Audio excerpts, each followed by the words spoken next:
Hi mga be, hinanap ko talaga tong men's skincare and wellness. Nagpa-check up ako ng aking lips dahil nagkakaroon ng pagsusugat.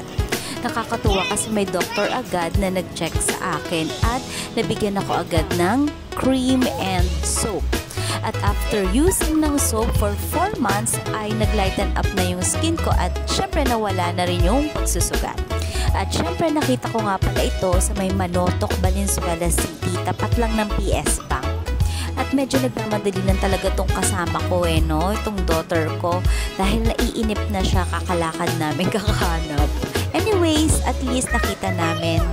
At syempre kahit busy tayong mga mami, huwag nating kalimutan to take good care of ourselves. Kaya, eto na, magpapacheck up na si mami. Bye! Ay, ito pala.